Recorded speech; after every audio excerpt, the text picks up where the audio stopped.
রাত বাজে 1টা, আমাদের কালী পূজা শুরু হয়ে গেছে।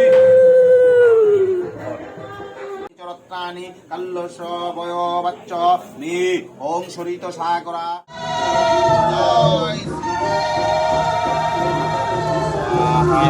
ওম কালিকা স্বাহা।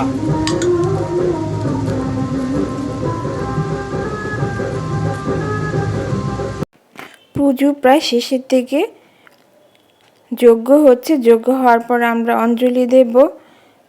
ঠাকুরমশাই চেষ্টা করছেন তাড়াতাড়ি কালী পুজো শেষ করতে, কারণ এরপরে আবার অষ্টমী পূজার বসতে হবে, আবার সন্ধি পূজা আছে।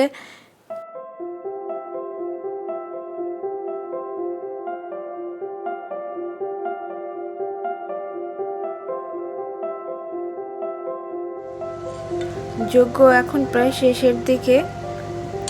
কালী পুজোর সময় শহরগুলোতে সাধারণত বেশ জমজমাটি রাস্তা থাকে, কিন্তু গ্রামে একদম নিরিবিলি, আশেপাশে কোনো মানুষজন নেই, একদম ঘুটঘুটে অন্ধকার। তো পুজো হতে হতে প্রায় ভোর হয়ে এসেছে। যজ্ঞ শেষ হওয়ার পর আমরা তাড়াতাড়ি অঞ্জলি নিয়ে একটু কিছু মুখে দিয়ে নিলাম, কারণ অষ্টমী পুজো শুরু হয়ে যাবে।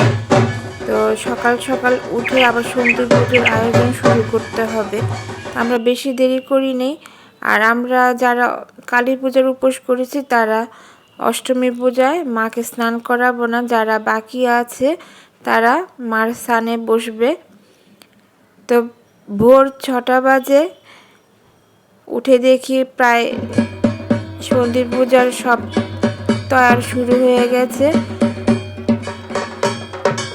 আমাদের 64টা বাতি জ্বালানো হয়, প্রদীপ জ্বালানো হয়ে গেছে। আমার কাকা শ্বশুরে করে দেব ও শত্রু বলি দেবে।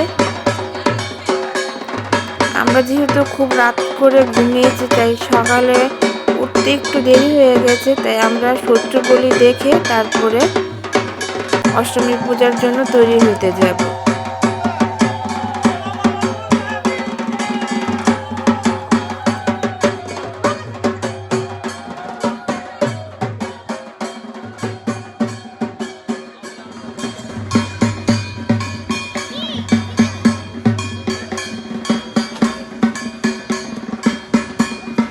শত্রু বলি শেষ করে অষ্টমী পূজা শুরু হয়ে গেছে।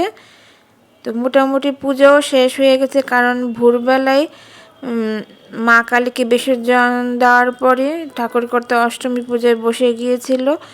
আর এদিকে আমার গোপালও আজকে সেজে রেডি হয়ে বসে আছে। অষ্টমী পুজো প্রায় শেষের দিকে। আমরা যেহেতু ঘুম থেকে দেরি করে উঠেছি, আমাদের সব কিছু আজকে একটু লেট হয়ে গেছে, কিন্তু ঠাকুরমশাই যথারীতি সব কিছু ঠিক মতন টাইম মতন সম্পন্ন করেছে। এখন আরতি হচ্ছে, আরতির পরে পুষ্পাঞ্জলি। আর আমাদের কিভাবে এখানে এতগুলো মানুষের রান্নাবাড়ি হচ্ছে তোমাদের দেখাই চলো। আগে আমাদের বাড়ির পেছনে ছোট ছোট ঘর ছিল, দুধের ঘর, রান্নাঘর, মাছের ঘর, এসব বিভিন্ন রকমের ঘর ছিল, কিন্তু এখন কেউ থাকে না বেঁধে সেই ঘরগুলো ভেঙে ফেলেছে। এখন বাড়ির পাশেই রান্নাবাড়ি হচ্ছে, আর বাইরে হচ্ছে আড্ডার পর আড্ডা। এভাবে কিভাবে যে সময় চলে যায় আমরা বলতেই পারি না। এখন সারাদিন শেষে সন্ধ্যা আরতিও প্রায় শেষ, এরপরে চলছে আমাদের ছেলে মেয়েদের আনন্দ ফুর্তি, নাচানাচি, আর সাথে তো আড্ডার পর আড্ডা চলছেই। এভাবেই আমাদের পুজোটা কেটে যায়। সন্ধ্যা আরতি শেষ হওয়ার পর বাড়ির ছেলে মেয়েরা একটু নাচানাচি করে, এরপর আশেপাশের বাড়ির মানুষরাও এসে একটু নাচানাচি করে, এভাবেই সময় কেটে যায়। এখন আমাদের রাতের খাবার শুরু হয়ে গেছে। আবারও দেখা হবে নবমী দশমী কিভাবে করলাম সেটা নিয়ে। আজকের জন্য এখানেই শেষ, টাটা।